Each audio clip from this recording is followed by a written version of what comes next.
She went to 2 rehabs. The last one, I put her in against her will, and she hated me for it. I said, no, this really is. I got your letter today, and we're thinking about coming to see you tonight in the contest. Are you happy with what you're doing? Carol Burnett was loved by millions for her warmth, her humor, and her ability to make everyone feel welcome. On her hit variety show, The Carol Burnett Show, she laughed with her co-stars, supported her guest performers, and treated her crew like family. But behind the scenes, there was one person she could never forgive. One co-star's actions during the 7th season of the show left her deeply hurt, and that wound never truly healed. This co-star wasn't just any colleague. They were someone who had been by Carol's side for years. They had shared stages, rehearsals, and private jokes. It built what seemed like a strong working relationship. But then, something shifted. Their behavior toward guest stars became cruel. They mocked their performances, made humiliating comments in front of the entire cast, and seemed to enjoy embarrassing them. Carol, who valued kindness and respect above all, could not let this slide. She spoke to them privately at first, hoping to resolve the issue quietly, but nothing changed. Instead, it escalated. One day, in front of the cast and crew, Carol stepped in to stop the behavior yet again. That's when the situation took a shocking turn. Voices were raised, tempers flared, and the co-star shoved her. In that moment, the mood in the room froze. Carol didn't yell back. She didn't create a scene, but something inside her shifted. Forever. From that day forward, she kept things professional on stage, but the friendship was over. The trust was gone. And those who knew Carol best say she never truly forgave this person. To understand why this betrayal hurts so much, you have to understand where Carol came from. Loyalty and kindness were more than values to her. They were her survival tools. Carol was born on April 26, 1933, in a crumbling hospital in San Antonio, Texas. Her birth certificate didn't even have an address listed. Both of her parents were heavy drinkers, and by the time she was 4, alcohol had taken over their lives. Her mother's temper could turn violent, and her father simply drifted further and further away. Neighbors often had to bring food because her parents wouldn't. Carol once said it wasn't really a childhood, it was survival. Her parents' marriage ended when she was only 2 years old. By the age of 6, the divorce was final, with the court citing drunkenness and neglect. Her father moved to Los Angeles, where he drank even more. Her mother remained bitter and emotionally distant. With no stability at home, Carol and her half-sister Chrissy were sent to live with their grandmother in Hollywood. The room they lived in had no windows. Rent was just $9 a week, but even that was a struggle to afford. They shared a hallway bathroom with strangers, and mice ran across the floor at night. They survived on her grandmother's $30 monthly Social Security check. Carol entertained herself by making toys out of broken furniture and reading discarded books. She found joy in small escapes like going to free radio tapings or watching movies in dark theaters. Movies were her school. She studied the actors' expressions, the timing of jokes, and the way the audience reacted. This training, though she didn't know it at the time, would become the foundation of her comedy career. Even in those difficult early years, Carol's imagination kept her spirit alive. At the age of 8, she invented a twin sister named Karen. Karen, she decided, had curly blonde hair and perfect dimples. Carol would run out the front door, change clothes behind the building, and return as Karen. Ow. She kept up the act. For nearly 2 years, convincing neighbors so well that they once even invited Karen to a birthday party. For Carol, it wasn't just make-believe. It was her first attempt at improvisation and acting. Around the same time, she started practicing a Tarzan yell she had heard in old jungle movies. She would climb to the rooftop and belt it out, over and over until neighbors and sometimes the police came to investigate. This silly pastime became her signature skill years later. She could deliver the yell perfectly on command for her audiences. Survival in her family wasn't just about imagination. It was about resourcefulness. Carol's grandmother had a A habit of taking toilet paper from the theater bathroom after movies because they couldn't afford their own? While it was embarrassing at the time, Carol would later laugh about it. Back then, though, it was one of many little ways they managed to get by. Music also brought rare moments of joy. Carol's grandmother played piano, and her mother sometimes picked up a ukulele. They would sing "You Are My Sunshine" together in the kitchen. On those nights, the poverty and struggles seemed to fade away, but reality always returned. One day, when Carol told her mother she wanted to be an actress, her mother coldly replied, "You can always write, no matter what you look like." Carol never forgot that remark. It stung, but instead of crushing her, it pushed her to prove that talent was more important than beauty. She wanted to show that someone who didn't fit Hollywood's standard image could still shine. Early 1950s, Carol was attending UCLA, majoring in theater arts, but money was always tight, and came a turning point that would change her life forever. One evening, instead of a final exam, her theater professor asked her and a few classmates to perform at a party for other faculty members. After her sketch, the room erupted with real laughter, not polite applause, but genuine amusement. Carol didn't know that a wealthy man in the audience had been watching her closely. Later, she found herself awkwardly stuffing cookies into her purse to take home for her grandmother when the man approached. She thought he might scold her, but instead, he offered her a $1,000 interest-free loan to move to New York and pursue her acting dreams. There were 3 conditions. She had to repay it within 5 years, keep his name secret forever, and promise to help other young artists if she found success. Carol accepted without hesitation. That act of generosity gave her the chance she needed. She dropped out of UCLA, packed her things, and headed for New York with her friend Don. They lived in a small apartment, eating cheap meals and going to countless auditions. The times were still hard, but Carol's determination kept her. Going by 1959, just 4 years after receiving that life-changing loan, Carol's persistence paid off. She landed the role of Princess Winifred in the Broadway musical Once Upon a Mattress. Her performance was a hit, fearless, funny, and full of heart. At just 26 years old, she earned a Tony Award nomination. Her television career, and she never forgot her promise. On the exact date the loan repayment was due, she tracked down the mysterious man and handed him the full amount. He smiled, accepted the money, and faded back into anonymity. Carol never revealed his name and kept her vow to help others, quietly supporting aspiring performers throughout her career.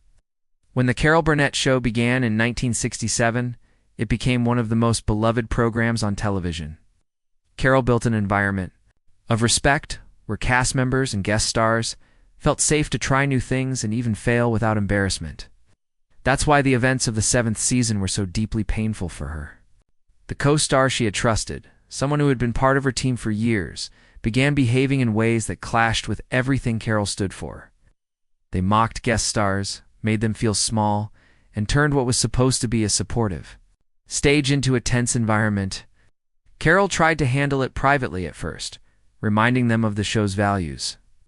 But one day, in full view of the cast and crew, she stepped in to stop yet another hurtful comment. Instead of apologizing, the co-star shoved her. The moment was brief, but it was enough. The air in the studio turned cold. For Carol, the shove wasn't just about physical contact. It was about a total lack of respect, not only for her, but for the spirit of the show. She continued working with them professionally. But the warmth was gone. Their friendship was finished, and Carol never forgave that betrayal. She didn't make public scenes about it. She didn't try to ruin their career. But in her heart, the trust they once shared had been broken beyond repair.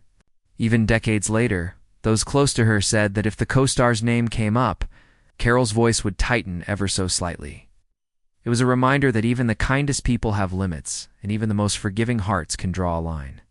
Carol Burnett went on to become a television legend, winning awards, breaking barriers, and inspiring generations of performers.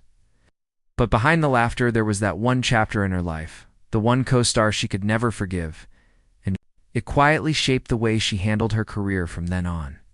Carol Burnett is one of those rare entertainers whose name alone can make people smile. She became known for her warmth, her quick wit, and her ability to make audiences feel like they were part of her family. But behind all the laughter and applause, there were moments in her life that tested her patience, her kindness, and her strength. To understand the conflict with the co-star she never forgave. We have to go back to her early days and see how she became the kind of person who valued respect and loyalty above everything. Carol's big break came when she joined The Gary Moore Show at just 26 years old. It was a weekly variety program filmed in what is now the famous Ed Sullivan Theater. She worked alongside seasoned comedians and musicians, and very quickly, she became the standout performer. Her cleaning woman character became a fan favorite, showing that she could go from being silly and outrageous one moment to tender and heartfelt the next. This skill moving between comedy and emotion was something audiences would come to love about her. The show ran until 1962, and during that time, Carol's career gained momentum. That year, she won her first Emmy Award for Outstanding Performance in a Variety or Musical Program. It was more than just a trophy, it was proof that she had found her place in the entertainment industry. She also teamed up with Julie Andrews for a television special called Julie and Carol at Carnegie Hall. At first, TV executives thought it wouldn't work, but it pulled in over 17 million viewers and became an instant success. The two women's chemistry was electric, and the show won 2 Emmy Awards. One for the program, and one for Carol herself. Suddenly, she wasn't just a promising comic, she was a top-tier entertainer who could sing, act, and carry a full production. But while her career was taking off, her personal life was far more complicated. Carol had married Don Saroyan in 1955, when they were both struggling to make it as actors in New York. They lived in small apartments, worked odd jobs, and tried to keep their dream alive. By 1962, the same year she won her Emmy, the marriage ended. Not long after, she married television producer Joe Hamilton, who had worked on her Carnegie Hall special. Joe had 8 children from his previous marriage, and together with Carol, they added 3 more daughters, Carrie, Jody, and Erin. Their home was always full of voices, movement, and the chaos of a large family. Carol would later say those years were joyful but exhausting. She would work on scripts and rehearse for shows while managing school events, dinner for 11 people, and the normal ups and downs of family life. Tragedy also touched Carol's life in deep ways. In 1965, she suffered a miscarriage early in pregnancy, a loss she kept private while still performing for audiences. Years later, she faced her greatest heartbreak when her eldest daughter, Carrie, passed away at the age of 38 after a battle with cancer. Carrie had struggled with addiction from a young age, and Carol had fought to get her the help she needed, even admitting her to rehab against her will at one point. Despite their struggles, the two shared a deep bond, and losing her was a pain Carol carried for the rest of her life. Even with such personal challenges, Carol's warmth and humor never faded from the public eye. She knew how to keep her professional and private lives separate. But the lessons she learned from those personal trials shaped how she handled problems in her work environment. And when a co-star on her show crossed the line, those lessons would come to the surface in a moment that no one on set would ever forget. By 1967, Carol Burnett was ready to take a big leap in her career. CBS wanted her to star in a sitcom called Here's Agnes, but Carol had negotiated a unique clause in her earlier contract that allowed her to create 1 season of any show she wanted. She decided to use it to make her dream project a variety show that combined comedy sketches, musical numbers, and celebrity guests. That's how The Carol Burnett Show was born. It ran for 11 seasons and 279 episodes, becoming one of the most celebrated television programs in history. Carol was the first woman to host a primetime variety show, and she broke barriers for female comedians in an era when most variety shows were led by men. The format was fresh and inviting. Every week, Carol would start the show by walking out to take questions from the audience. This wasn't scripted. Began as a producer's joke, sending her out on stage early before the cameras were ready, but the audience loved it so much that it became a signature tradition. People would ask her about her career, her favorite co-stars, or even beg her to do her famous Tarzan yell. Carol answered with honesty, warmth, and humor, making viewers feel like she was talking directly to them. She carefully chose her cast, bringing in Harvey Korman, Vicki Lawrence, Lyle Waggoner, and later Tim Conway, each brought something unique. To the show, Harvey was a master of straight-face comedy. Vicki was quick-witted and versatile, Lyle was charming and grounded, and Tim was unpredictable and hilariously inventive. Together, they created unforgettable sketches like The Charwoman and parodies of famous films, including the legendary Went with the Wind spoof. Over its run, the show won 25 Primetime Emmy Awards from 70 nominations and earned a special place in TV history, but behind the scenes, not every day was filled with laughter. By the 7th season, Harvey Korman, one of Carol's most trusted co-stars, began to act differently. People on set noticed his moods could shift without warning. He was known for his professionalism, but during this period he sometimes seemed impatient and dismissive. Guest stars in particular felt the chill. Tim Conway, who had a gift for lifting everyone's spirits, was cut down mid-rehearsal when Harvey dismissed one of his sketches as stupid. Petula Clark, a beloved singer and actress, received only a cold, polite greeting from him when she appeared on the show. The tension began to affect the atmosphere on set. The Carol Burnett Show had always been known for its warmth, with cast and crew treating each other like family. But during that time, the air sometimes felt heavy. Carol noticed, and so did the audience during tapings, when Harvey's energy seemed off. The breaking point came during a rehearsal for a sketch involving Harvey, Tim, and Petula. In the middle of a run-through, Harvey muttered something cruel under his breath. It wasn't loud enough for the audience to hear, but those on stage and behind the cameras caught it. The words stung, not just because of what he said, but because of the dismissive, cutting tone. The room fell silent. It was as if someone had turned off all the laughter in an instant. Carol, who had built her career on kindness and respect, knew she couldn't let this go. What happened next would be remembered for years. Carol Burnett was not someone who enjoyed confrontation, but she also wasn't someone who let bad behavior slide when it crossed a line. After the rehearsal incident, she didn't call Harvey out in front of everyone. Instead, she quietly walked to his dressing room and knocked on the door. Inside, she found him alone. She didn't shout, she didn't insult, she simply looked him in the eye and told him his behavior was unacceptable. She reminded him that their show was built on teamwork, respect, and joy, not tension and disrespect. Her voice was calm but firm, and there was no doubt she meant every word. Harvey listened, and though the details of their conversation have never been fully revealed, it's clear that Carol made her point. The two continued working together. For the rest of the show's run, and on screen, their chemistry seemed as strong as ever. But Carol never forgot that moment. It was a turning point, not just for her relationship with Harvey, but for how she managed her show. I had always been a leader by example, showing that kindness could coexist with success. But in that moment, she proved that leadership sometimes meant drawing a firm line, even with people you care about.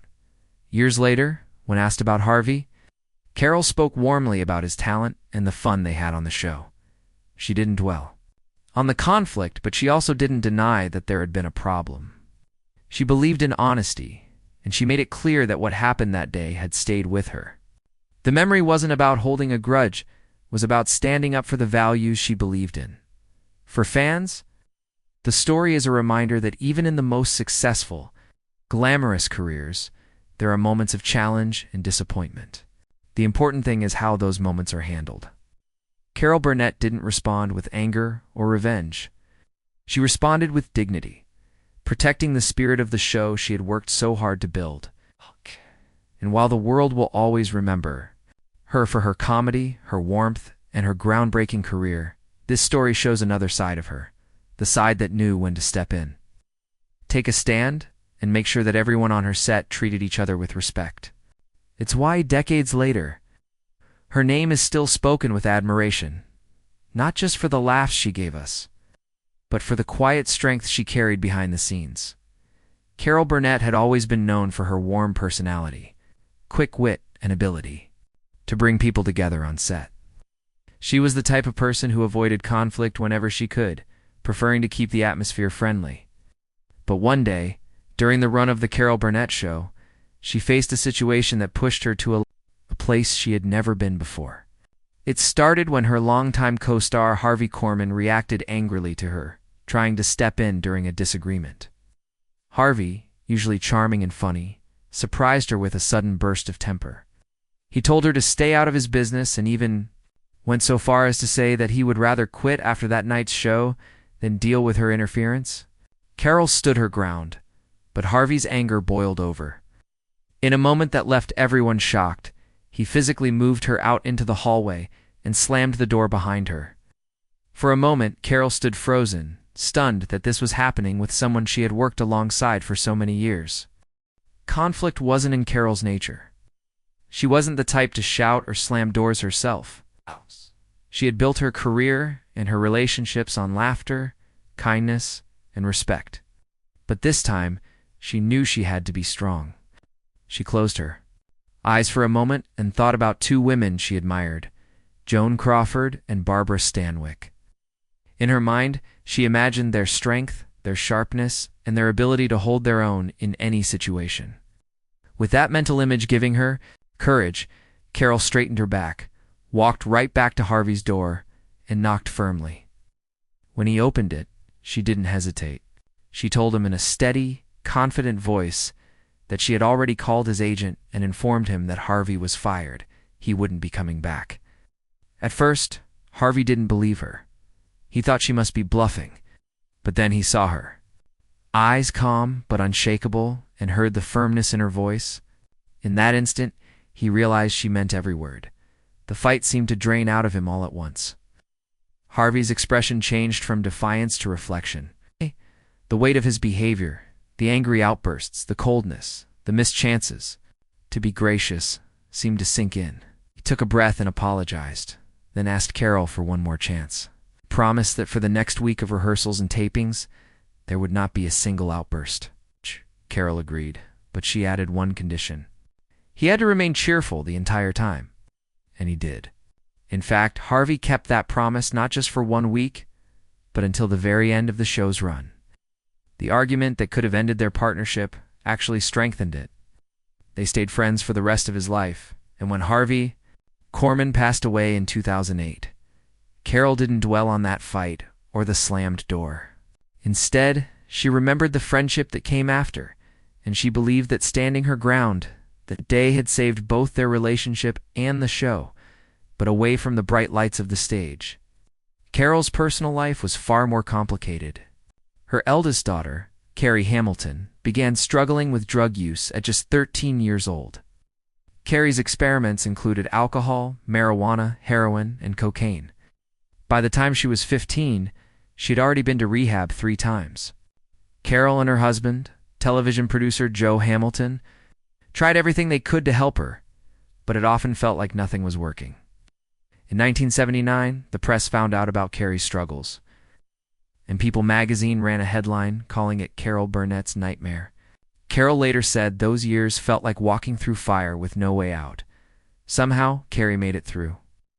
She got clean, stayed sober for more than 12 years, visited schools, and spoke openly about addiction. She turned her pain into a mission. To help others who were facing the same battle, Carrie's recovery was inspiring. But the strain it had put on the family was undeniable. By 1982, Carol and Joe Hamilton were living apart. The long years of stress from Carrie's addiction, combined with their demanding work schedules, had slowly pulled them in different directions. In 1984, they divorced, ending both a marriage and a professional partnership that had created some of television's most memorable moments. Despite the divorce, Carol and Joe stayed in touch, especially for the sake of their children. But in 1991, Joe passed away at just 62 years old after a battle with cancer that had spread through his head and neck. His passing was another deep loss for Carol. Not only had he been her husband and the father of her children, but he had also been a creative force in her life.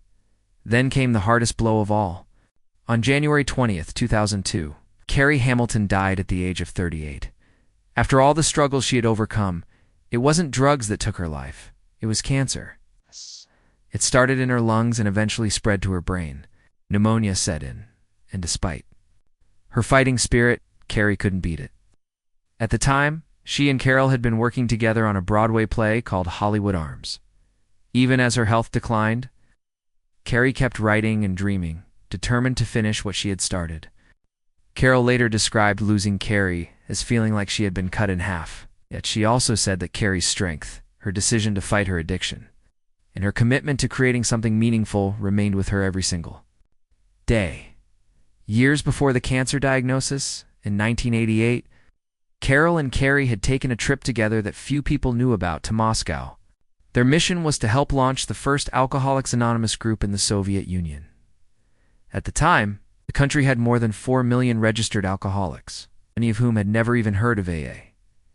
Carol and Carrie spent hours answering phone calls from people desperate for help. Soviet television even aired Carol's movie Life of the Party to more than 90 million viewers. For many of them, it was the first time they had heard a story about addiction and recovery. Carrie, still early in her own sobriety, told callers they were not alone. Her voice, shaped by her own painful experiences, became a lifeline for strangers across the world, but Carol's challenges weren't only in her personal life. She also faced tensions in her professional relationships. In the early 1980s, her friendship with co-star Vicki Lawrence began to change. The two had been close during the Carol Burnett Show, but when Mama's Family became its own series, things shifted. Joe Hamilton, now Carol's ex-husband, was producing the new show. The divorce had created emotional divisions that were hard to ignore, and Carol withdrew from the project entirely. According to Vicki's autobiography, Carol's absence wasn't just temporary, it lasted for years. Carol was hurt that Vicki had continued working on a project connected to Hamilton. She chose to stay away. Vicki remembered one strange moment from that time. She was in her kitchen making dinner when the phone rang. Her son answered, and it was Carol. But instead of asking to speak to Vicki, she asked for Vicki's husband, Al Schultz. The message she gave him was short and mysterious. I promise I'll be back. Vicki was left puzzled, and it would take years before that promise came true. It wasn't until after Joe Hamilton's death that Carol began reconnecting with people she had distanced herself from, including Vicki. Over time, the two women rebuilt their friendship, and by 2023, they were closer than ever. Their reunion for Palm Royale wasn't just a professional collaboration, it felt like a personal full-circle moment. Today, Carol Burnett's career is still going strong, even though she is now in her 90s. At 91, she continues to take on challenging and meaningful roles that many actors her age might shy away from. In 2022, she appeared in the final season of Better Call Saul, playing Marion, a character who played a key role in bringing about Saul Goodman's downfall. She wasn't just there as a nostalgic guest star, she was central to the story, showing audiences that she could still hold her own in a serious and dramatic role. Then, in 2024, she stepped back into comedy as Norma Delacorte in Palm Royale, sharing scenes with a younger cast while proving her comedic timing was as sharp as ever. When asked why she continues to work at an age when most people have long since retired, Carol's answer is simple. She still enjoys it. She has said that she wants to keep working as long as it brings her joy. That same spirit that once lit up television screens across America still burns brightly today. Her laughter is still contagious, and her work still inspires both her colleagues and her fans. The title of this story might suggest that Carol Burnett never forgave a co-star, and in the heat of certain moments that might have felt true, her fight with Harvey Korman was intense, and her years-long silence with Vicki Lawrence left many wondering if those relationships could ever be repaired. But the truth is more complicated. In both cases, time, reflection, and mutual respect brought healing. With Harvey, a single confrontation led to years of friendship. With Vicki, it took longer, decades in fact, but eventually they found their way back to each other. These experiences showed that Carol Burnett's life has been about more than just making people laugh. It has been about resilience, forgiveness, the courage to face difficult moments head-on. Looking back, Carol's journey has been filled with triumphs and tragedies. She has endured public scandals, heartbreaking losses, and painful separations. But she has also experienced remarkable comebacks, lasting friendships, and unforgettable career achievements. Whether standing up to a co-star in defense of respect, supporting her daughter through addiction, or quietly repairing a broken friendship, Carol has always found a way to move forward. Her story reminds us that behind every public figure is a human being with struggles and strengths, and that sometimes the most important victories happen away from the spotlight. Even now, she continues to inspire. Her willingness to take risks in her work, even at an advanced age, shows that passion doesn't have an expiration date. Her life, both on and off screen, is a testament to the power of persistence, the value of kindness, and the importance of standing up for yourself when it truly matters. And perhaps most importantly, her story proves that forgiveness, while not always easy, can lead to some of the most meaningful relationships in our lives.